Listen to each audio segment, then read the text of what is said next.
everyone? Welcome to the show. This is episode 12 of the Back Row Steelers show. On this episode, we're talking my all-time favorite players on defense, broken down by each position. Next week, we'll be talking about my favorite players of all time on offense by position. Big thank you to Branson Thomas over at the Back Row Texans show for suggesting this on the Twitter. I really appreciate it, man.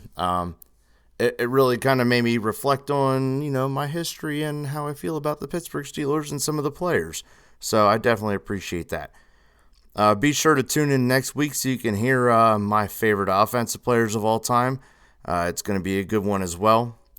Hit me up at Backrow Steelers on Twitter and Instagram, or email me at backrowsteelers@gmail.com if there's something you'd like to hear me discuss on the show. Before we get into today's topic, don't forget to subscribe, rate, review the podcast. It helps me, it helps this podcast get recognized and ultimately out to more Steelers fans, which is ultimately our goal. Share it with your family and friends as well. Again, word of mouth is just as good as media promotion sometimes. So I appreciate you guys telling all your friends about it. Let's really get this podcast being strong.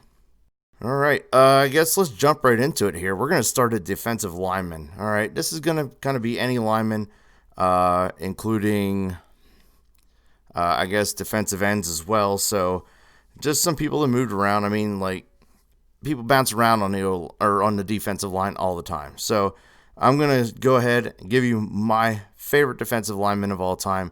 And I'm kind of upset I never really got to see him play. I wasn't really old enough. But looking back on the Steelers and their history and everything, Mean Joe Green, that's my dude. He takes the cake in my book. This guy was a freak on the D-line. 10 Pro Bowls. He's in the NFL Hall of Fame. He was a core member of the infamous Steel Curtain. Yeah, Mean Joe Green put offensive linemen on the opposing teams through hell.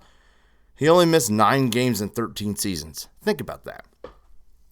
How many players are injured all the time? Right? 9 games in 13 seasons. That's not a lot to miss, right? And 13 seasons of football with the Steelers, that's a long time. That's an eternity to spend on one team these days.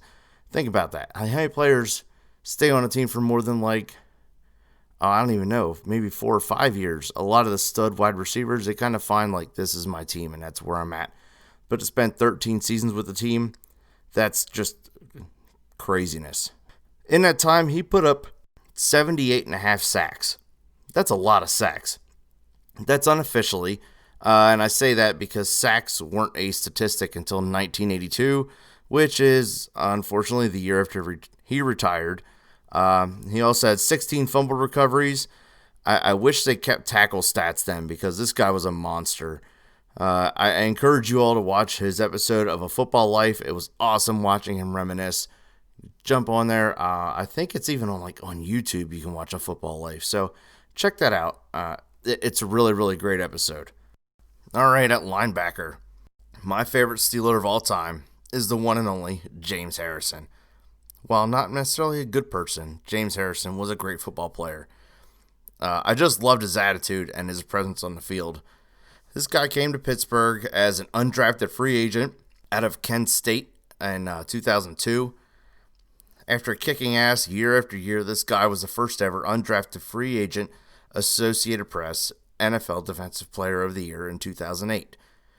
Even though he bounced around from the Ravens and the Bengals and the Patriots, I think he's just a monster. He always had his heart in Pittsburgh. His head was in Pittsburgh. His heart was in Pittsburgh. He just loved it. He kept coming back. So I literally got... This is painful, guys. All right. I literally 2 days before James Harrison went to New England, I got his color rush jersey in the mail. I ordered it. I was so excited about it. I love James Harrison as a player. 2 days before he goes to the Patriots, I get his color rush jersey. I put it on. I got to wear it for one Sunday, and that was it. So it broke my heart when he went to the Pats. Nobody likes the Patriots, let's be real. I literally could have cried. But I still have it. I still wear it. I still love James Harrison. The guy's pretty awesome on the field. Watching his workout videos. I don't know if any of you guys have seen his workout videos on the YouTubes or anywhere else. His workout videos are nuts. That crazy ass is taking that muscle to the field and running people over and causing nightmares for quarterbacks with a Steelers record of 80 and a half sacks. That's a lot of sacks. The guy was just an amazing athlete. Don't particularly care for his off-the-field shenanigans, but we're here to talk about why I love these guys as football players and not really anything else. All right, let's move on to my favorite corner or safety of all time in the Steel City. Who else? Troy Polamalu. Polamalu, man. In the famous words of the great Pat McAfee, that's Polamalu. Now, Polamalu was just a freak. He was so damn energetic and fun to watch on the field. Some of the stunts he pulled were just pure lunacy, like jumping over the defensive lines just because he learned the cadence of the quarterback. Maybe, I don't know how he figured that out from playing safety and being in the secondary, but he figured it out. And it could have also just been he had crazy intuition, and Ike Taylor kind of hinted to that when he was on the Pat McAfee show and said that they used to call him Baby Jesus and joked that he talked to God to get the inside scoop on what play was about to happen. And maybe that's true, maybe it's not, I don't know. At one point, Troy Polamalu was talking about the play against Pat McAfee that Pat McAfee was he talked about on his show, and like, how did he know to line up in the C gap? And he said, my spidey senses were tingling, and he's like, oh, we just kind of have this thing, we want to throw it out there and put it on film because we haven't really done this. And it was him playing the short side of the field in the C gap there, and it was just kind of happened to be at the exact time that the Colts were trying to run a fake field goal and try to run it in for a touchdown. But that kind of got screwed over, and they wound up having to kick the field goal anyway. Yeah, Ike Taylor was on the Pat McAfee show and said that they used to call him Baby Jesus, like I said. And it was funny hearing him talk about Troy Polamalu and all the stuff and just the intuition things that he had, and said, like, how come we don't get none of that? And I guess he said that Troy was like, you know what, like, what I do is kind of on me. I don't want the rest of the team trying to do things and screw everything up for everyone. So if I mess up, it's on me.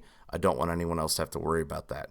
So that's pretty cool. The guy was like very self-aware and owned everything he did. He was a first-time Hall of Fame ballot inductee, which is pretty awesome.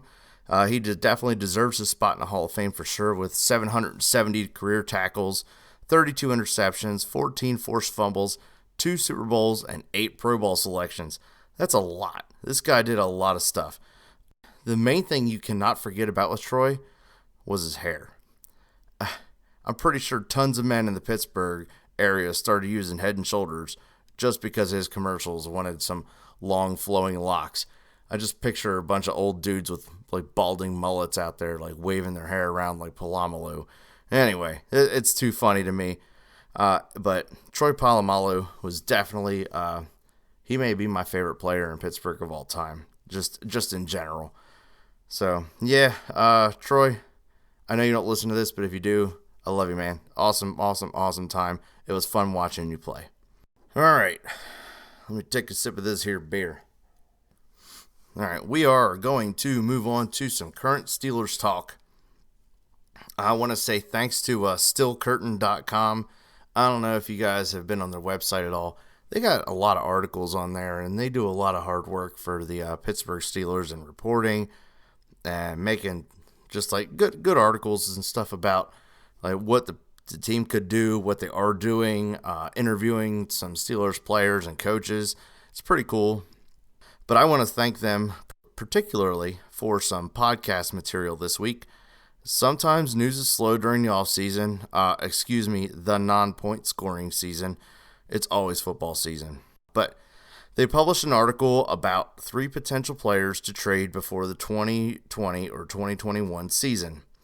The first trade they speak of is trading the Steelers' 2021 third-round pick and Ryan Switzer to the Patriots for Dante Hightower.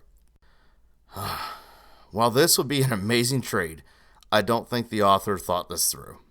Hightower's an alpha dog, top-tier linebacker, even at 30 years old. The Pats would need Pittsburgh to take on last year of his contract for this move to work. which, oh, by the way, is around $9.9 million.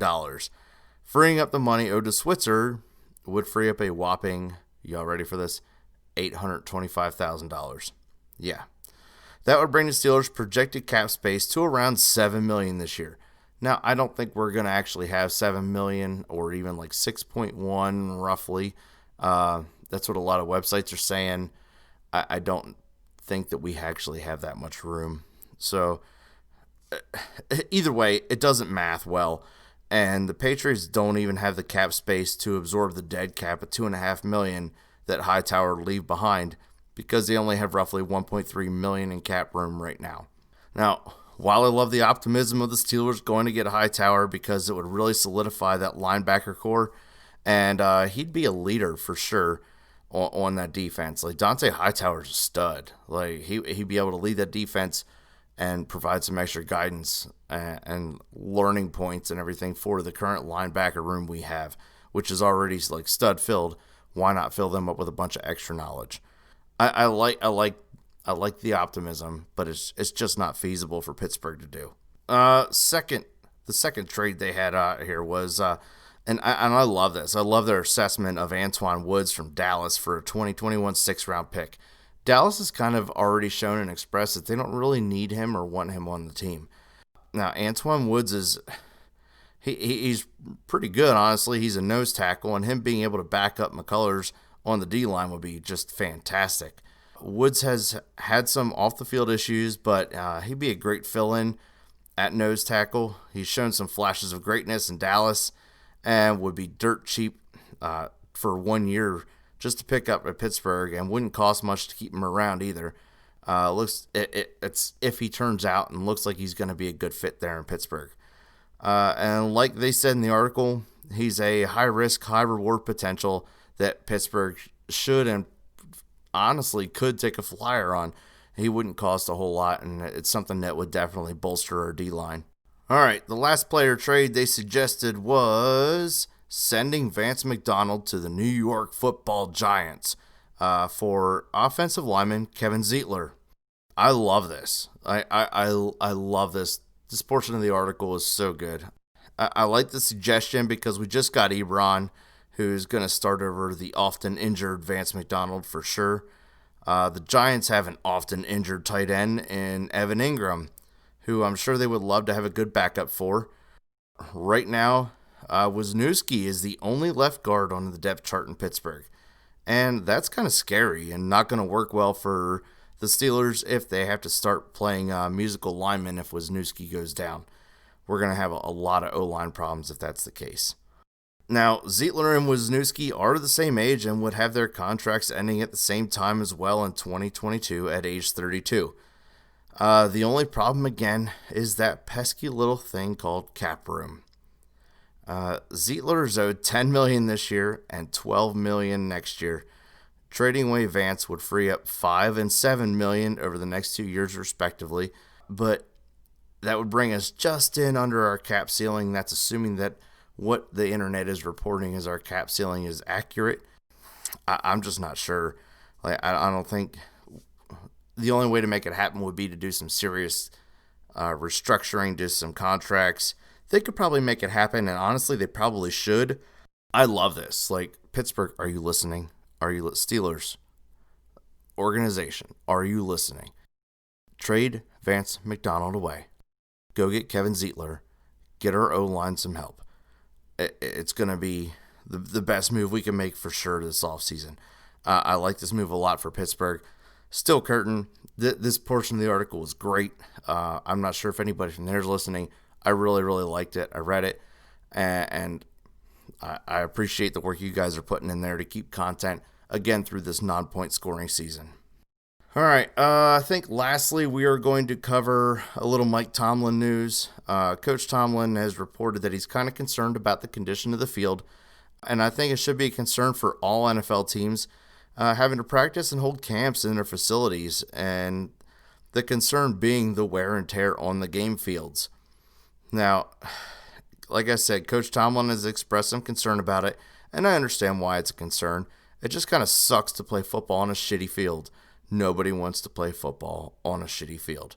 Some games have been canceled in locations because of unsafe field conditions.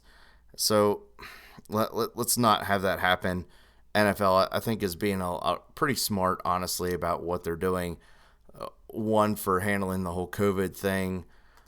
Two, for handling and mitigating players' exposure to each other, players' exposure to the community.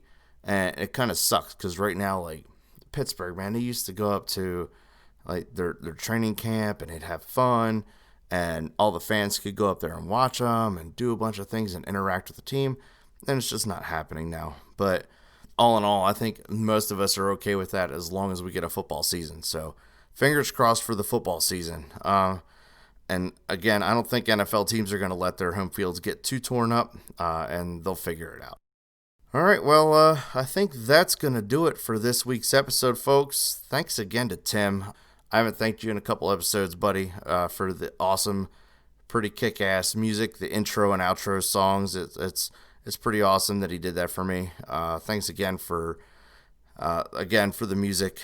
And for all you out there listening, thanks again for listening. Thanks for subscribing, rating, reviewing, and downloading these episodes. And I will catch you guys next week. Thanks for listening. See you next time on the Back Row Steelers Show.